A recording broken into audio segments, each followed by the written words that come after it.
Welcome to my YouTube channel my English stadium. ఈరోజు మనం చెప్పుకోబోయే టాపిక్ ఏంటంటే be forms.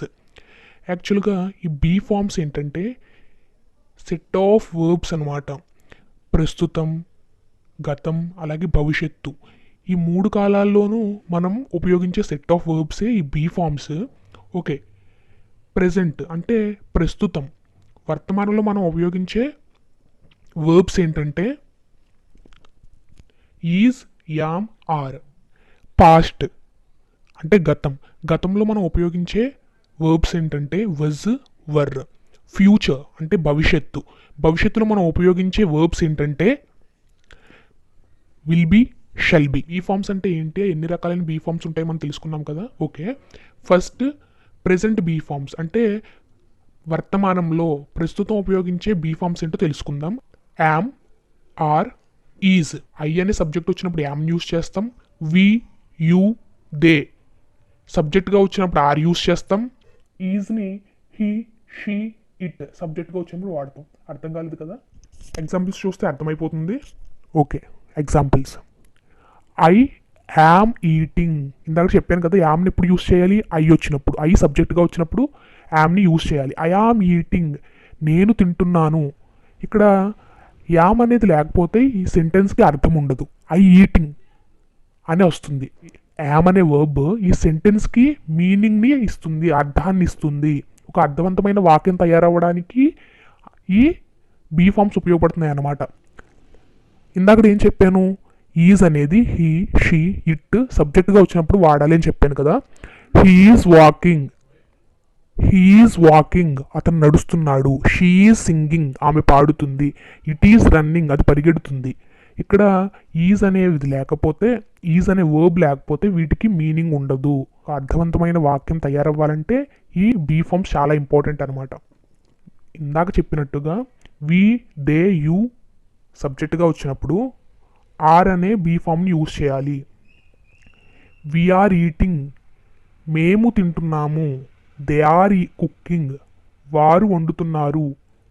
You are dancing, నువ్వు డ్యాన్స్ చేస్తున్నావు. సింపుల్గా చెప్పాలంటే బీ ఫార్మ్స్ ప్రెజెంట్లో, పాస్ట్లో, ఫ్యూచర్లో ఉంటాయి. అవి లేకపోతే ఒక అర్థవంతమైన వాక్యం తయారవ్వదు. నెగిటివ్ అంటే బీ ఫార్మ్స్ని నెగిటివ్గా ఎలా ఉపయోగించాలో తెలుసుకుందాం. అంటే ఒక వాక్యాన్ని లేదు, కాదు అని ఏ విధంగా చెప్పాలి బీ ఫార్మ్స్ వచ్చినప్పుడు అనేది తెలుసుకుందాం.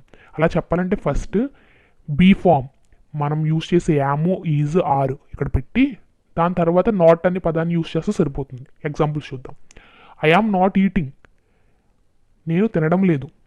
హియర్ నేను తింటున్నాను అని చెప్పడానికి ఐ ఆమ్ ఈటింగ్, నాట్ అని పెట్టేస్తే నేను తినడం లేదు అంటే yam plus not.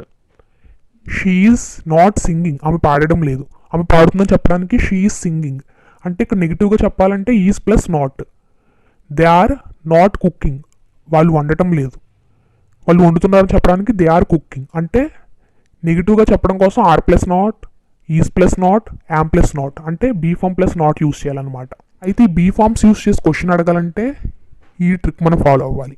First be form అంటే ఈజ్, యామ్, ఆర్ ఏదైతే అడుగుతున్నామో అది ప్లస్ సబ్జెక్ట్ అంటే I, he, she, it, we, they ఇందాక చెప్పాను కదా,